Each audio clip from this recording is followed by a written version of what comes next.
आप please demotivate नहीं होइएगा। नहीं सर, मोटिवेट ये सब सोचना बकवास वाली बात है। नहीं होता है तो नहीं करना है तैयारी, तो यही कर सकते, क्या कर सकते हैं बताइए। एक लाइन का आंसर तो यही है, मतलब इस तरीके से हम बोल रहे हैं डीमोटिवेट प्लीज नहीं होइएगा।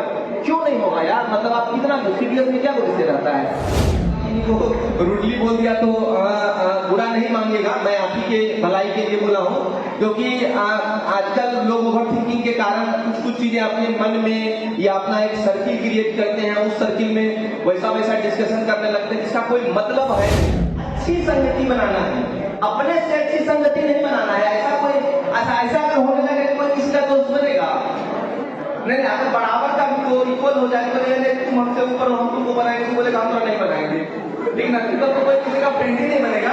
अच्छी संगति बनाना है और इतना ज्यादा तुलना नहीं करना है, मतलब बैठ इतना तुलना एक दूसरे से नहीं करना है कि वो अच्छा है हम अच्छे हैं, उसका अरे बाप 99.6 है और मेरा ओनली 99.4 है, मेरा उससे 0.2 कम है या मेरा उससे 0.2 ज्यादा है। ये बहुत ज्यादा चीजों को मतलब उस लेवल पे डिफाइन नहीं करता है जो आपके मन में चल रहा होता है। बोलते हैं जैसे कि मार्क्स से स्कोर करो, बट मेरे मानना है कि मार्क्स से ज़्यादा डिपेंडेंस रखता है कि आपको कितना नॉलेज है। तो हमको क्या चूज करना चाहिए, दोनों में से क्या होना चाहिए आपके नजर? ठीक, मार्क्स और नॉलेज जो है ये बिल्कुल डिफरेंट नहीं। आप बैठ जाइएगा, जो प्रश्न आ रहे हैं कोई एक बच्चे प्रश्न करें, आंसर सबके लिए होगा। जो अभी पूछ रहे हैं कि आपको किस पे फोकस करना चाहिए, नॉलेज पे कि मार्क्स पे, तो बेसिकली आपको नॉलेज पे फोकस करना है, मार्क्स खुद आ जाएगा। और ऐसा नहीं होता है कभी भी कि आप मार्क्स पे फोकस करेंगे तो मार्क्स आएगा और आपको नॉलेज नहीं आएगा, ऐसा होता ही नहीं है। आपको फोकस करना है नॉलेज पे, मार्क्स खुद आएगा। जैसे कि आपका जो प्रश्न पूछने का मूल मन बैकग्राउंड का जो है कि आपको चीजों को अंडरस्टैंड करना है कि जस्ट रट के उत्तर लिख देना है, तो आपको अंडरस्टैंड ही करना है जहां पर अंडरस्टैंड करने लायक चीजें हो, और जहां पे कुछ चीजें अंडरस्टैंड करने लायक नहीं है, जस्ट उसको मेमोराइज करना है, तो वहां पे आप उसको मेमोराइज ही करेंगे। उदाहरण के लिए अगर वाटर का फॉर्मूला H2O होता है, तो अगर आप इसको बहुत हाईएस्ट लेवल पे केमिस्ट्री पे जाएंगे तो आप फील कर सकते हैं, आप वाटर का आपको मॉलिक्यूल दिखेगा, कैसे H आया ऐसे O आया और दोनों मिला बॉन्ड दिखेगा आपको, मतलब ही नहीं दिखेगा। जब आप फर्दर पढ़ेंगे तो हायर स्टेज में जाएंगे तो आप ये कहेंगे कि आप 8वीं लेवल पे या 7वीं लेवल पे हम उसको क्या करें, तो ऑब्वियसली आपको ये चीजें मेमोराइज करना है। ये चीज आपके मन में बिठा लेना है कि अगर आप टैलेंटेड हैं तो आपको मार्क्स तो आएगा नहीं, लेकिन अगर आप टैलेंटेड हैं लेकिन एग्जाम में अच्छा परफॉर्म नहीं कर रहे हैं तो कहीं ना कहीं समस्या है। आप ये कह के अपनी सोसाइटी को या खुद को बेवकूफ नहीं बना सकते कि हम तो समझते ज्यादा है, लिख नहीं पाते हैं। अगर आप लिख नहीं पाइएगा, चीजों को एक्सप्रेस नहीं कर पाइएगा, तो फिर आपको जो प्लेस मिलना चाहिए वो प्लेस नहीं मिलेगा। अगर आप साइंस में ही अगर आपको हम फर्दर सोचें कि अगर आपको इंजीनियर बनना है, डॉक्टर बनना है, तो अगर 10th में या 12th में एक बेसिक मिनिमम स्कोर नहीं करेंगे, जो भी नीट है या आईटी का जेईई है, उसमें अगर आप मार्क्स स्कोर नहीं करेंगे और आप साइंटिस्ट बनना चाहते हैं, आप अच्छे डॉक्टर बनना चाहते हैं, तो आपको वहाँ प्लेस ही नहीं मिलेगा। तो आप कितने भी टैलेंटेड हैं, आपको एक प्लेटफॉर्म नहीं मिलेगा, आपका जो पर्सनैलिटी है वो रूइन कर जाएगा। आपको दोनों पे फोकस करना है, फंडामेंटली आपको नॉलेज पे फोकस करना है। नॉलेज रहेगा, मार्क्स खुद ही आ जाएगा, लेकिन ड्यूरिंग कोर्स जो भी हमारा एकेडमिक करिकुलम है उसमें अगर कोई चीजें मार्क्स लाने के लिए रटना है तो उसको रट लेना है। ये हवाबाजी नहीं करना है, हम रटेंगे नहीं, अगर आप नहीं रटेंगे तो आप रेस से बाहर हो जाएंगे, ठीक है। ये चीज क्लियर रखना है सबको, दोनों चीज पे फोकस करना है। ऐसे रटने लायक वैसे बहुत कुछ होता नहीं है, या फिर ऐसे कहिए तो सब चीज रटने लायक ही होता है, तो दोनों चीजों में आपको करना है। क्लियर हो गया आपको? और कुछ इसमें फर्दर क्वेश्चन है? ठीक है, बाकी लोगों को क्लियर हुआ ये चीजें? ठीक है, धन्यवाद। Thank you, sir. So next question is from this side, sir, to your right. Good morning, sir. This is Pratibha and I am from SS Gyan Bharati School. And my question is, can single sheet of paper decide your future or not? बढ़िया question है। Amazing. ठीक है, बैठ जाइए। ये सब चीज अभी आपको उतना नहीं सोचना है। अगर इसका एक शब्द में उत्तर कहें तो हाँ भी है, नहीं भी है। अगर मतलब वैसे ज्यादातर इसका मतलब ज्यादा प्रोपोर्शन ना का है, लेकिन हाँ का भी प्रोपोर्शन है। अगर आप कोई लक्ष्य प्राप्त करना चाहते हैं, जैसे आपकी गोल क्या है, आपको ये देखना है। अगर हम आपके लिए मान के चले कि आप अगर डॉक्टर बनना चाहती हैं अगर आप डॉक्टर बनना चाहती हैं, अगर आपका एक लक्ष्य है तो उसके लिए जो सिंगल सीट है वो डिसाइड जरूर करेगा आपको। अगर आप डॉक्टर बनना चाहती हैं तो नीट का सिंगल पेपर आपका डॉक्टरी का करियर जरूर डिसाइड करेगा। वहां पे आपको आप गलत नहीं कर सकते हैं। लेकिन करियर में आपको क्या करना है, आपको कितना सक्सेसफुल होना है, आपको कैसा व्यक्ति होना है, इसके लिए आपको single sheet of paper decide नहीं करता है आपका करियर। जैसे कि किसी भी व्यक्ति का, चाहे वो डॉक्टर बने, इंजीनियर बने, सिविल सेवा में आए, पत्रकार बने, समाज सेवा में आए, राजनीति में आए, बिजनेस में आए, हर व्यक्ति का मूल लक्ष्य क्या है? वो एक हैप्पी लाइफ जीना चाहता है, शांति का, और समाज के लिए कुछ कंट्रीब्यूट करना चाहता है। उसके अन्य सारे माध्यम हैं। अगर कोई बिजनेस करना चाहता है और उसमें मतलब जो भी आप प्रोफेशन चुनना चाहते हैं उसमें कुछ कोर वैल्यूज मतलब मतलब फीचर होते हैं, वो आपको आना चाहिए। जैसे आप अगर बिजनेस करना चाहते हैं, आपको फंडामेंटल ऑफ इकोनॉमिक्स या फंडामेंटल ऑफ कॉमर्स नहीं पता है, आप निगोशिएट नहीं करना जानते हैं, आपको रिस्क लेने की कैपेसिटी नहीं है, आप मार्केट में कोई एनालिसिस नहीं कर सकते हैं, तो आप बिजनेस में तो आपको बहुत मुश्किल होगा। लेकिन आपका साइंटिफिक ब्रेन बहुत शार्प है, बहुत भोले हैं, तो आप अच्छा डॉक्टर या अच्छा इंजीनियर बन सकते हैं। तो उस कंटेक्स्ट में डिसाइड करता है, अगर आपका कोई सेटअप मतलब कोई स्पेसिफिक लक्ष्य है तो उसके जो रास्ते हैं वो आपको डिसाइड करेंगे। फर्दर ओवरऑल जीवन के लिए ये single sheet of paper decide नहीं करता है। किस केस में नहीं डिसाइड करता है? आप ये माने कि कोई आदमी डॉक्टर बनना चाह रहे थे, उसके लिए single sheet of paper NEET का पेपर है, लेकिन वो डॉक्टर नहीं बन पाए, मतलब वो उस पेपर में वो परफॉर्म नहीं कर पाए, तो डॉक्टर तो नहीं बन पाए, लेकिन फर्दर से फिर वो बहुत बड़े पॉलिटिशियन हो गए या बहुत बड़े समाज सेवी हो गए, तो उसका डॉक्टरी का करियर तो वो डिसाइड कर दिया था, लेकिन उसका जो जीवन है वो सिंगल सीट डिसाइड नहीं किया, वो जीवन में अन्य मामलों में आगे बढ़ गए। ठीक है, क्लियर है चीजें? ठीक, धन्यवाद। Next question. Thank you, sir. Hi everyone, and my question is that what we should choose, hard work or smart work? ठीक है, मतलब वो ठीक बैठ के बताते हैं। जितने भी प्रश्न अभी तक हमको आए हैं, सब प्रश्न का जो कोर है एक ही है। ये दो चीजों में जो आप द्वंद्व समझ रहे हैं, एक्चुअली में द्वंद्व है नहीं। हार्डवर्क और स्मार्ट वर्क में भी कोई द्वंद्व नहीं है। सिंगल सीट ऑफ पेपर या फिर एक और जो प्रश्न पूछा गया था इससे पहले, बस सारी चीज सेम है। अगर आप स्मार्ट वर्क करना चाहते हैं मतलब फास्टली चीजों को, लेकिन हार्ड नहीं करेंगे, तो कुछ चीजें ऐसी होती है जैसे कि अगर आपको पटना जाना है, यहाँ से कितनी भी गाड़ी स्पीड चलाइए, आपको 4 घंटा से 3 घंटे के बीच में दूरी वो लगेगा, लेकिन आप कितनी भी स्पीड से गाड़ी चला लीजिएगा, आधे घंटे में तो आप कार से पटना नहीं पहुंच सकते हैं। तो हार्डवर्क तो आपको करना ही पड़ेगा। ऐसा कोई व्यक्ति नहीं होता है जो ये कह सकता है कि वो 3-4 घंटे पढ़ के कोई अच्छे चीजों को निकाल दे। मोर और लेस सबका एक रेंज होता है कि हाँ 10 घंटे से 12 घंटे या 15 घंटे के रेंज में कोई 10 घंटे पढ़ता है, कोई 12 घंटे पढ़ता है, कोई कभी कभी एग्जाम टाइम में उससे ज्यादा भी पढ़ लेता है, कोई 8 भी पढ़ लेता है। कोई ये कहेगा कि ब्लफ करके कि हम पढ़ते ही नहीं है, तो फिर वो मतलब 1 करोड़ में 1 लाख में एक व्यक्ति होता होगा जो कि बिना कुछ किए कालिदास हो जाते होंगे। तो इन चीजों का द्वंद्व नहीं रखना है। मैं हर बार यही फोकस करना चाह रहा हूँ, स्मार्ट वर्क और हार्ड वर्क में कोई द्वंद्व नहीं है। अगर कोई हार्डवर्क कर रहा है और स्मार्ट नहीं कर रहा है तो उसका क्या मतलब है? बकवास है, खुली बकवास है वो। मतलब पढ़ना है आपको, दिन भर आप 12 घंटा 15 घंटा पढ़ लिए, समझ में तो लाइन आया नहीं, तो वो हार्डवर्क किस काम का है? या फिर आप बहुत स्मार्ट हैं, आप पढ़ भी नहीं किए, उसका भी कोई मतलब नहीं है।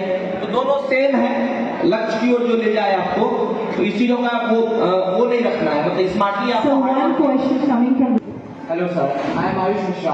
सर मैं जानना चाहता हूँ कि सर सबको यहाँ पे सक्सेस के बारे में बात कर रहा है, सर तब क्या करना चाहिए जब हम लोग फेल हो जाए? जैसे कि सर मैं जेई के लिए पा रहा हूँ सर, जेई को मैं स्टडी कर रहा हूँ, मेरा प्रायोरिटी में सर IIT करना चाहता हूँ मैं। तो सर IIT से मुझे कुछ भी मिल जाए, उसके ऊपर कुछ मिल जाए, मजा आ जाएगा सर। तो सर मेरा ये प्रश्न है, जैसे 8, 9, 10 के लेवल पे हम लोग एग्जाम्स देते हैं, जैसे IJS हो गया, NTS हो गया, NSCGS हो गया, PRM हो गया, तो सर मैं जिन एग्जाम्स पे कम्पीट कर रहा हूँ मैं अच्छा नहीं कर पा रहा हूँ। अब मुझे लग रहा है कि शायद मैं नहीं कर सकता हूँ और मैं गड़बड़ा रहा है मेरा करिकुलम सर, मतलब वो कॉन्फिडेंस नहीं आ रहा जैसे कि मैं कर पाऊंगा। मैंने IIM दिया, NSO दिया, और कुछ एग्जाम्स में मैं सेलेक्ट भी हुआ, स्टेज में मीडिया पर मैं बाहर हो जा रहा हूँ। और कुछ मेरे ही अगल बगल के मेरे फ्रेंड्स, क्योंकि मैं कोटा से आया हुआ बच्चा हूँ, वापस कोटा से आया हूँ। मैं कोटा राजस्थान में रेजिडेंस में काफी साल मैंने दिए हैं। मेरा बड़ा भाई नहीं कर पाया इंजीनियरिंग, बट मैं जरूर उसके पीछे जाऊंगा। तो सर मेरे जो फ्रेंड सर्कल है सर, उसमें हो जाता है सर बच्चों का, पर सर मेरा नहीं हो पा रहा है। तो सर मैं कैसे अपने आप को मोटिवेट रखूं और अपने आप को अच्छा 12th कब पास किए हैं? सर 12th नहीं, मैं 10th में ही हूँ। मैं करने के लिए मैं पीछे जा रहा हूँ इंजीनियरिंग में, मैं 10th में ही हूँ। क्योंकि सर अभी कुछ नहीं करना है, अभी ठीक है बैठ जाइए। अभी आप रेस भागना शुरू भी नहीं किए हैं, दूसरों के देख के आपको लगता है कि वो दौरे नहीं हुआ, वो दौरे नहीं हुआ, वो दौरे नहीं हुआ, तो आपको इतना चिंता नहीं करना है। आप कोटा में जब 8वीं क्लास में गए थे, 6th में गए थे, ठीक है, 10th पास हो गया आपका ना? जरा उनको माइक दे दीजिए मैडम, जरा उनको माइक दे दीजिए। मैं अब 10th का एग्जाम दूंगा, पर सर जो एक्सपीरियंस बोलता है आईआईटी दिल्ली के बच्चों का, आईआईटी कानपुर के बच्चों का, कि पहले से ही आपको प्रिपरेशन स्टार्ट करना चाहिए, क्योंकि 2 साल is not enough for IIT मेरे हिसाब से। 12 लाख बच्चा बैठता है, 16 लाख सेलेक्ट होता है, उसमें भी किसी को बीट मिलता है, किसी को एनआईटी मिलता है, किसी को आईआईटी। तो हमें तो आईआईटी चाहिए, अच्छा आईआईटी। आपको एक चीज हम देंगे, आपको इतना सोचना नहीं चाहिए चीजों के बारे में, स्टैटिस्टिक्स पे नहीं देखना है। 12 लाख बच्चे नहीं बैठते हैं, जितना सीट होता है उससे बस 2 गुना बच्चा बैठता है, बाकी सब भीड़ होता है, ठीक है ना? तो अपने आप को उस भीड़ का एक्चुअली में 12 लाख मतलब वो सही कंपटीशन में नहीं जाते हैं। बहुत सारे लोग यूं ही मजाक के लिए दे देते हैं, चलो इस बार भी दे देते हैं, दुकान खोलने का मन है या कुछ और करने का मन है, या पापा बोले कि दे दो इसलिए दे देते हैं। तो 12 लाख एक्चुअली में भीड़ नहीं होता है। और आप इतना अभी तो सोचिए मत, अभी आप 10वीं क्लास में ही पढ़ रहे हैं, कोटागढ़ में आप ले लिए क्लास, तो देख लिए होंगे चीजें कैसे होती हैं। उसके बाद आप एनालाइज करके चीजों को, जैसे कि आप खुद को ये एनालाइज करिए कि आप रियली क्या आप अंदर से जाना चाहते हैं, जस्ट पीयर प्रेशर है। जैसे पापा आपको बहुत मेहनत की होगी, ये मेरा ड्रीम है ना, तो आपको जो साइंस है, ठीक है, तो साइंस का जो फंडामेंटल्स है वो आपको ठीक से क्लियर होता है, तो समझने में थोड़ा एफर्ट करना पड़ता है। सर आसानी से बोर्ड्स कोई मेरे लिए बड़ी बात नहीं है, आसानी से निकाल लूंगा। एग्जाम जब आप देने जाते हैं तो आपको लगता है कि आपके मेरिट के बराबर बच्चे या फिर आपके मेरिट से थोड़ा कमतर बच्चे भी अगर उनका हो जा रहा है और आपका नहीं हो रहा है, आपको क्या लगता है कोई एक रीजन, क्या आप परफॉर्मेंस के समय आ जाते हैं? सर मैं मतलब पढ़ तो रहा हूँ सर, जाता हूँ 4 घंटा रोज। कोई एक रीजन आपको क्या लगता है, आप बताएं। सर कहीं ना कहीं प्रेशर पड़ रहा है सर, कहीं ना कहीं जरूर प्रेशर पड़ रहा है, क्योंकि सर मेरे कहीं आप पॉइंट आउट करिएगा ना कि आपको क्या लगता है। सर ऐसा मुझे कुछ भी नहीं लग रहा है सर फिलहाल तो, बट मुझे लग रहा है कि मैं कर नहीं पा रहा हूँ सर, मैं नहीं समझ पा रहा हूँ इसी बात को कि मेरे साथ हो क्या रहा है। अच्छा ठीक, तो अब ये पहले आपसे डिटेल में बात करना होगा, आप अलग से बात कर लीजिएगा, लेकिन जो एक शॉर्ट 1-2 मिनट के इंट्रैक्शन में हमको लगा है कि ओवर थिंकिंग नहीं करना है चीजों को लेकर, ठीक है। आपको ये सब नहीं सोचना है कि 12 लाख बच्चे बैठते हैं, किसको क्या मिलता है, उतना थोड़ा नहीं सोचना है। आपको ये सोचेगा कि हम लोग यहाँ पे बैठे हुए हैं, ऊपर कुछ मिल जाए तो क्या होगा, ये सब नहीं सोचना है, जस्ट एंजॉय करना है। आप 10वीं अगर आप परीक्षा पास खत्म करेंगे, ओवर थिंकिंग नहीं करना है, आप परीक्षा देने के लिए जाइए। आप सारे बच्चे एक ही मन में सोच लीजिए, अगर आप यदि किसी भी क्षेत्र में एक्सेल कर रहे हैं तो आप जीवन में कुछ न कुछ अच्छा जरूर करेंगे। जो वर्तमान लक्ष्य है उसको भी प्राप्त करने की 99% चांसेस है, लेकिन अगर 1% वो चीज नहीं भी मिलेगा तो भी उससे या उससे कुछ बेहतर ही प्राप्त होगा। तो ओवर थिंक नहीं करना है आपको, ठीक है। Thank you sir. मैं यही जानना चाहता था कि अगर फेलियर हो जाएगा तो क्या होगा सर? क्या हो जाएगा? अगर मैं फेल हो गया, मैं नहीं कर पाया तो मैं क्या कर सकता हूँ, वही जानना चाह रहा था मैं। नहीं सोचना, अभी ये मान के चलना है कि हो, थैंक यू सर। ये सब नहीं सोचना। Thank you so much, sir. एक चीज हम बोलना चाहेंगे कि जो 9th 10th के बच्चे हैं, और हम भी जब 9th 10th में पढ़ते थे तो पहले तो ये बताना चाहते हैं जितने अवेयर आप तो अपने करियर को लेकर थे, हम लोग तो नहीं थे, जितने भी अन्य लोग होंगे 9th 10th में खेलने में भी ज्यादा ध्यान रहता था। और दूसरा चीज खेलना नहीं रहता, अब कॉम्पिटिशन थोड़ा बढ़ गया है। दूसरा एक चीज जो पर्सनली हमको लग रहा है, आजकल के बच्चे बहुत कम उम्र से ही ओवर थिंकिंग करना शुरू कर देते हैं, वो नहीं करना है। अरे हर उम्र का एक मतलब मजा होता है, उस मजाक लीजिए। आप अगर साइंस आर्ट जो भी आप पढ़ रहे हैं, आप सब्जेक्ट को एंजॉय करिए, इतना मत सोचिए कि नहीं होगा तो क्या होगा, वो होगा तो क्या होगा, ये सब नहीं सोचना है। इससे सिर्फ और सिर्फ नुकसान होता है। ये सबके लिए मतलब वो बराबर के लिए लागू होता है, सिर्फ नुकसान होता है, नहीं सोचना है सब चीज। Thank you so much, sir. काफी कट टू कट आंसर दे रहे हैं आप, मुझे लग रहा है बच्चे रिलेट कर पा रहा है। एक लास्ट क्वेश्चन सर आपके लिए। Yes, good afternoon sir, I am Vikas. Sir मेरा एक क्वेश्चन है कि अगर हम सिविल सर्विस की तैयारी कर रहे हैं तो उस चीज़ में हम शुरू से साइंस लेके करें या आर्ट्स लेके करें, इस चीज़ में सर हम कुछ अभी से ये पता है कि मैं 10th निकल जाएगा, इसके बाद हम किस सब्जेक्ट को चुने जो मेरे आगे अच्छा रहे उस चीज़ में। आप अभी किस क्लास में हैं? 10th एग्जाम इस बार देंगे। अच्छा 10th का देंगे। अभी फर्दर 10th के बाद क्या साइंस पढ़ना चाहने का कुछ मन में डिसाइड हुआ है? ये सर सिविल सर्विस की तैयारी करें, उसमें आर्ट्स से भी अच्छी निकलती है। हाँ ठीक ठीक ठीक है, ठीक समझ गया आपका चीज।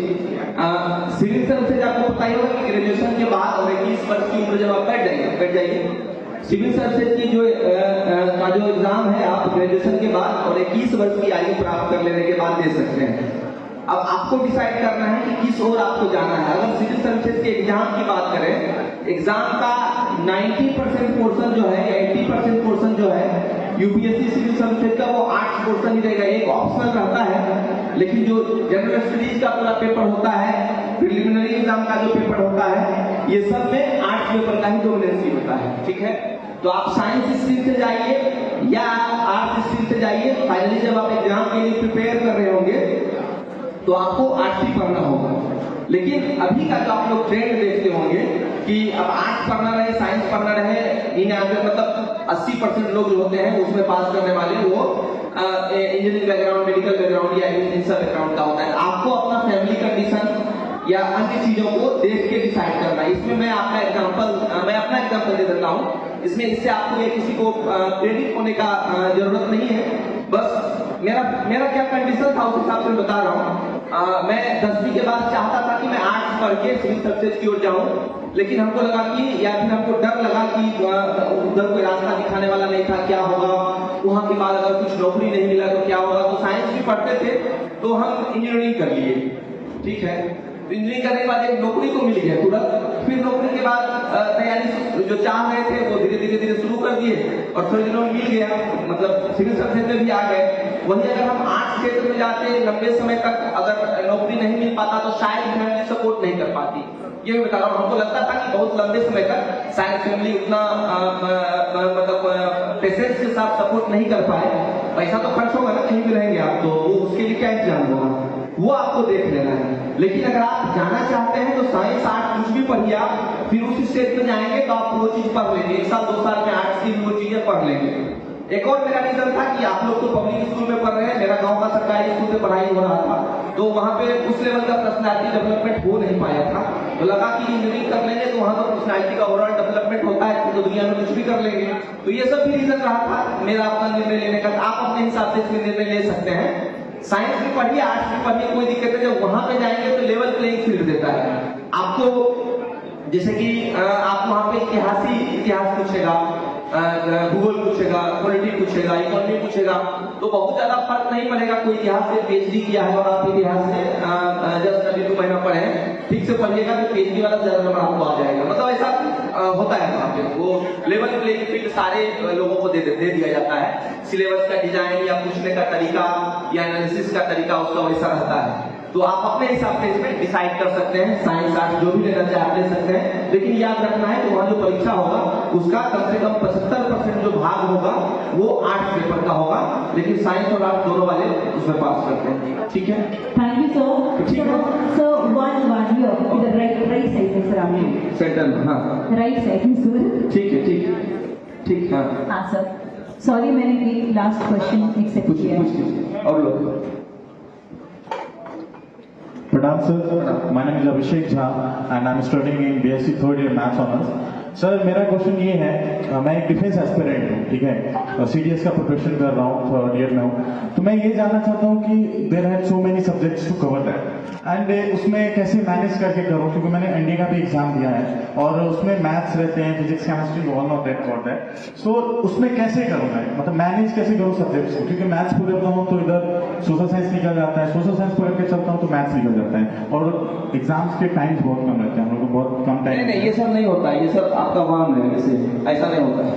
तो ऐसा नहीं होता है, लगता है ऐसा। ये सब चीजें मतलब अगर कोई सोच रहा है तो आप प्लीज डीमोटिवेट नहीं होइएगा। नहीं सर, नहीं मोटिवेट, ये सब सोचना बकवास वाली बात है। नहीं होता है तो नहीं करना है तैयारी, तो यही कर सकते, क्या कर सकते हैं आप बताइए। एक लाइन का आंसर तो यही है, मतलब इस तरीके से हम बोल रहे हैं डीमोटिवेट प्लीज नहीं होइएगा। क्यों नहीं होगा यार, मतलब आप कितना सीडीएस में क्या विषय रहता है, सर क्या रहता है मैथ फिजिक्स सीडीएस में, और मैथ फिजिक्स का सीडीएस का लेवल क्या रहता है, 12th लेवल का रहता है। आईटी जैसे नीचा ही लेवल रहता है, वो तो आप एनडीए का तैयारी के हो ही गया है। थोड़ा सा आपको जनरल स्टडीज अच्छे से पढ़ना है तो पढ़ लेना है, वो ऐसा कुछ नहीं होता। ये सब चीजें जैसे कि आप बैठ जाइए, आपको बताते हैं, ये सब चीजें एक फैंसी वर्ड हो गया है। मतलब ये ट्रू सेंस में वही है कि चार दो बालकनी में खड़े वैसे जिनको पढ़ना लिखना नहीं है और बालकनी में खड़ा होकर गप कर रहे हैं कि पढ़ाई बहुत टफ है, तो छोड़ देना है पढ़ाई, क्या कर सकते हैं। जैसे कि मैं बहुत सारा खेल चाहता हूँ खेलूं, लेकिन मेरा उस लेवल का फिजिकल स्ट्रेंथ नहीं है तो मैं नहीं खेलता हूँ, चाहे खेलता हूँ तो सेंस में खेलता हूँ, हमको कोनो प्लेयर तो बनना नहीं है। लेकिन जब मैं पढ़ाई कर रहा हूँ, मुझे उस लेवल के कंपटीशन में जाना है, तो मुझे ये सोचने का अधिकार थोड़े नहीं कि कैसे होगा, मैथ छोड़ते हैं तो फिजिक्स रहता है, फिजिक्स छोड़ते हैं तो मैथ रह जाता है, नहीं रहता है वैसा। आप अपना पढ़ाई का घंटा बढ़ाइए या फिर काम करने का क्या बोलते हैं जो तरीका है उसको बदलिए।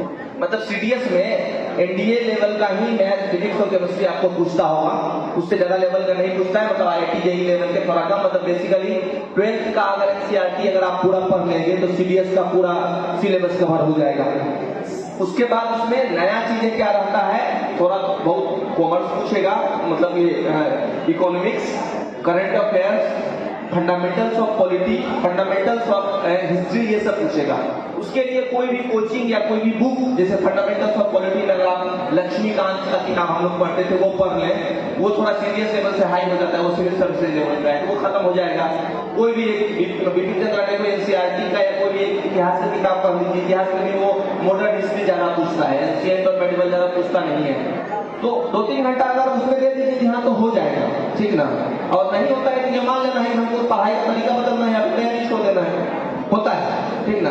और जो जो जो जो कंपटीशन की आप कोई भी आती है, सीडीएस या सब शांत हो जाइए, ये सीडीएस या एनडीए पे अप्लाई नहीं होता है। आप कोई भी अगर काम कर रहे हैं तो ये चीज आपको नहीं सोचना है कि ये तो होगा ही नहीं होता है तो काम छोड़ सकते हैं आप, लेकिन अगर आप करेंगे तो वो हो ही जाएगा। सब लोग उसी प्रकार से उस काम को करते हैं, ठीक है। धन्यवाद, सब नहीं सोचना है, ठीक है बच्चे। आप लोगों ने बहुत बढ़िया प्रश्न पूछा, मैं अपने तरीके से उसका उत्तर दे पाया।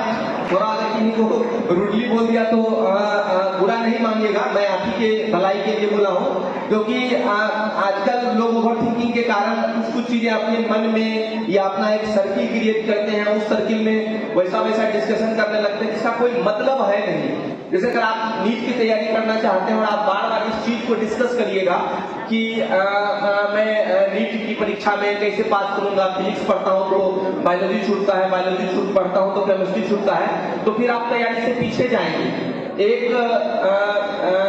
मैं नाम भूल रहा हूँ, कल ही मैं उसका एक यूट्यूब पे एक स्टोरी पढ़ रहा था, एक लाइन बता देता हूँ। एक पर्सन थे कोई जो पहले अच्छे फुटबॉलर बने, बाद में वो अच्छे मोटिवेशनल स्पीकर बने, अभी यूएस के किसी प्रांत का वो गवर्नर है। तो कुछ उस स्टोरी का नाम था, मतलब कहने का मतलब ये था उनका कि हम जो चीज करना चाहते थे हम इमेजिन करने लगते थे कि हम वो हो रहे हैं। वो बोले जब हम फुटबॉल का मतलब खेलना शुरू किए, हम इमेजिन करते थे कि फीफा का हम सबसे बढ़िया फुटबॉलर हो गए हैं, और रोज सुबह जब हम तैयारी करने जाते थे तो हम उस डे को इमेजिन करते थे जब हम फुटबॉल का वर्ल्ड चैंपियन जीतेंगे, समझ रहे ना। फिर जब वो पॉलिटिक्स में आए तो वो सोचे कि हमको इस प्रांत का गवर्नर बनना है, तो 4 साल से वही सोचे थे कि एक दिन वैसा आएगा जब मैं इस प्रोविंस का गवर्नर बनूंगा और मैं मतलब पॉलिटिक्स में सबसे आगे हो जाऊंगा।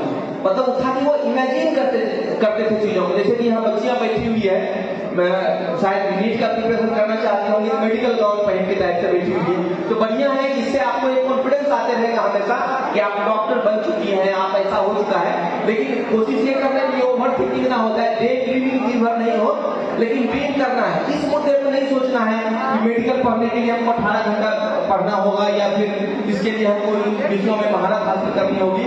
ये मान के चलना है कि होगा, 100% होगा। सेकेंड थाउट को बहुत ज्यादा डेवलप नहीं होने देना है। किसी को बहुत डर लगता है तो ये मान के वो उनको ये चीज कर लेना चाहिए। ऐसा नहीं होगा तो वो करेंगे, लेकिन उसको बहुत डेवलप नहीं होने देना है, आगे नहीं बढ़ने देना है। सॉरी बट बच्चों के मैंने बहुत सारे क्वेश्चंस हैं, मैं आपसे रिक्वेस्ट करूंगी 2 क्वेश्चंस और ले लेते हैं, उसके बाद हम नेक्स्ट स्पीकर की तरफ बढ़ेंगे। Yes, Good morning, sir. Good morning. I am Preeti Karan from class 9, and my question to you is that, sir, जैसा कि आपने बोला कि अभी के टाइम में हमें उतना ओवरथिंक नहीं करना है अपने फ्यूचर को लेके about attendance competitive exams, and you also said that आप जब 9th में थे then आपका खेल कूद में ज्यादा मन लगता था, but अभी का जो जनरेशन है वो तो उस टाइप से नहीं रहा है। अगर मतलब अभी से ही मतलब अपने फ्यूचर को लेके सिक्योर नहीं होगे, थिंक नहीं करेंगे, नहीं, वो मजाक किए थे, हम लोग भी पढ़ते थे। इतना ओवरथिंक नहीं करते थे, लेकिन पढ़ते थे। ठीक है, पूछिए आप, पूछिए ना। इतना ही जानना चाहती थी सर, आपने जैसे बोला कि अपने फ्यूचर के बारे में आप नहीं सोचेंगे, सर कब सोचेंगे? नहीं, मतलब अभी से ही सोचना है, ये दिन भर उसके बारे में नहीं सोचते रहना है। आप देखिए, इसका सबसे शॉर्ट बैठ जाइए। जैसे कि किन्हीं को है कि अच्छा डॉक्टर बनना है, कोई अभी से कुछ लोग सोच रहे होंगे हमको सर्जन बनना है, ये बनना है। उतना दूर का लंबा गोल लेने से क्या फायदा है? आप अगर 9th क्लास में हैं, आपको ये सोचना है या फिर आज के लिए, आज सुबह हमको अर्ली जग के एक चैप्टर क्लोज कर लेना है, छोटा लक्ष्य बनाना है। ठीक है, बिल्कुल छोटा लक्ष्य बनाइए कि आज हमको एनाटॉमी का ये चीज पढ़ लेना है, या फिर आज हमको मतलब हाइड्रोकार्बन्स को पढ़ लेना है। हाइड्रोकार्बन को पढ़ के हाइड्रोकार्बन को समझ लिया, उतना ही पर संतुष्ट हो जाना है। अगले दिन के लिए फिर अगला लक्ष्य बना लेना है। ये नहीं सोचना है कि वही ऑप्शन बताते हैं, मतलब कुछ जनरल चीजें हैं जो कि मेडिकल इंजीनियरिंग, इतिहास, भूगोल सब पे लागू होता है। आप लोग को ओवर थिंकिंग से बचने का तरीका बता देते हैं हम। प्रतिदिन का प्रत्येक मिनट का या क्षण का अपना छोटा लक्ष्य बनाइए। उस लक्ष्य को आप शॉर्ट जो टाइम निर्धारित कर रहे हैं उसमें पूरा करिए, उससे अपने आप को सेटिस्फाई करिए। उसके बाद फिर अगला लक्ष्य बनाइए। आप 9th क्लास में पढ़ रहे हैं तो आपको 9th क्लास का जो फर्स्ट टर्म एग्जाम है उसमें ये सिलेबस है, उस सिलेबस को ठीक से पढ़ के उस परीक्षा को दे दिए।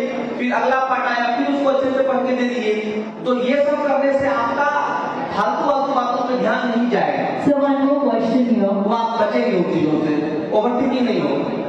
हेलो सर, मेरा नाम स्मृति कश्यप है। सर, मेरा क्वेश्चन ये है कि आजकल जैसे हमें कहा जाता है कि अपने अच्छी संगति बनाने के लिए, और सर जो मेरे दोस्त हैं वो सभी अपनी क्लास के टॉपर्स हैं, और सर जो मैं एक एवरेज स्टूडेंट हूँ, और सर उन्हीं की वजह से अगर मैं थोड़ा बहुत पढ़ पा रही हूँ, जैसे जो मेरी दोस्त है वो मुझे कभी कभी पढ़ा दिया करती है, तो सर अगर हमें कहा जाता है कि अपने से अच्छी संगति बनाने के लिए, तो सर हम जैसे बच्चों का क्या होगा? अगर हमें अच्छी संगति नहीं मिलेगी, जैसे हम चाहते हैं कि हमें अच्छा मिले, वैसे कोई और भी तो चाहता है कि उन्हें अच्छा मिले। नहीं, वो गलत इंटरप्रिटेशन है कि आपको अपने से अच्छी संगति बनाना है, फिर तब तो कोई किसी का संगति नहीं बनाएगा। क्योंकि सब कोई अपने से अच्छा खोजेगा, ये गलत इंटरप्रिटेशन है। अच्छी संगति बनाना है, अपने से अच्छी संगति नहीं बनाना है। ऐसा अगर होने लगे तो कोई किसी का दोस्त बनेगा नहीं। अगर बराबर का भी तो इक्वल हो जाए तो तुम हमसे ऊपर, हम तुमको बनाएंगे, तुम बोलेगा हम तो नहीं बनाएंगे, ठीक ना? तो कोई किसी का फ्रेंड ही नहीं बनेगा। अच्छी संगति बनाना है और इतना ज्यादा तुलना नहीं करना है। मतलब बैठ जाइए, इतना तुलना एक दूसरे से नहीं करना है कि वो अच्छा है, हम अच्छे हैं, उसका अरे बाप 99.6 है और मेरा ओनली 99.4 है, मेरा उससे 0.2 कम है या मेरा उससे 0.2 ज्यादा है। ये बहुत ज्यादा चीजों को मतलब उस लेवल पे डिफाइन नहीं करता है जो आपके मन में चल रहा होता है। ठीक है, तो संगति अच्छी रखिए। मतलब और आज के जमाने में ये चीजें नहीं कही जाती है, ये कबीर के टाइम से और रहीम के टाइम से कहा जाता है क्या संगत से गुण होता है, संगत से गुण जाती चीजें कही गई है। अच्छी संगति बनाइए, उतना ओवरथिंक नहीं करना है कि वो टॉपर्स हैं, हम टॉपर नहीं है। आप भी थोड़े अच्छे पढ़ लीजिए, आप भी टॉपर हो जाएंगे। Thank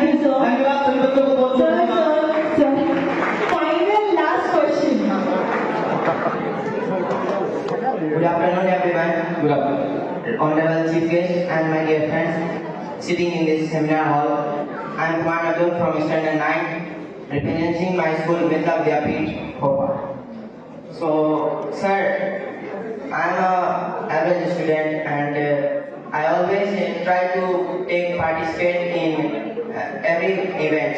Just like I am good in studies, rather than that also, I always try to participate in sports and further functions, events going to be held in our schools or outside the schools also. So, sir, I want to ask you that am I doing right? That I always try to want to participate in the event. So, is it good for me or I am going in a wrong way? ठीक, हाँ, एक चीज समझना है कि जीवन में इतनी सारी कलाएं हैं, इतनी विधाएं हैं, शिक्षा हो या कोई चीज हो, किसी एक चीज बैठ जाएगा, कम से कम किसी एक चीज में आपको एक्सेल करना होगा जो कि आपको करियर दिलाएगा, ठीक है। बाकी चीजें भी थोड़ी बहुत रहेंगी तो आपका जीवन में आनंद बढ़ेगा। जैसे कि अगर आप पढ़ाई में बहुत अच्छे हैं लेकिन उसके साथ साथ आप अच्छे वक्ता हैं, अच्छे डांसर हैं, अच्छे प्लेयर हैं, तो पढ़ाई आपको करियर देगा ना। और अगर आप डांसर अच्छे हैं तो फैमिली पार्टी में और किसी फंक्शन में आपको भी मजा आएगा, आपके साथ रहने वाले लोगों को भी मजा आएगा। लेकिन किसी न किसी एक चीज में आपको एक्शन करना होगा। जैसे कोई अच्छा डांसर है तो डांस अच्छा करता है वो उसका करियर हो गया है, एक्टिंग अच्छा करता है उसका करियर हो गया है, लेकिन एक काम लायक उसको बोलने चलने के लिए आता है। तो इसी प्रकार आपको भी फोकस करना है, आप हर चीज में पार्टिसिपेट करिए, लेकिन किसी एक चीज में जिसमें आपको करियर बनाना है उसमें आपको एक्सेल करना है, उसमें आप अवसर नहीं रख सकते हैं। अगर आप उसमें अवसर रहेंगे तो बाकी चीज करने लायक नहीं बन जाएंगे, क्योंकि फिर तक मतलब करेंगे जीवन में आप क्या करियर कैसे बनाएंगे। आप अच्छे रास्ते पे हैं, आप डिसाइड कर लीजिए कि आपको किस चीज में करियर बनाना है, उसमें एक्सेल करना है, उसमें एवरेज नहीं करना है। और इतने सारे इवेंट में अगर आप पार्टिसिपेट करते हैं तो ये बहुत अच्छी बात है। आपका जो मूल लक्ष्य है उसमें भी ये सारा इवेंट जो है डायरेक्टली और इनडायरेक्टली जरूर एड ऑन होगा, ठीक है। Thank you so much, sir. On this note, please let us give a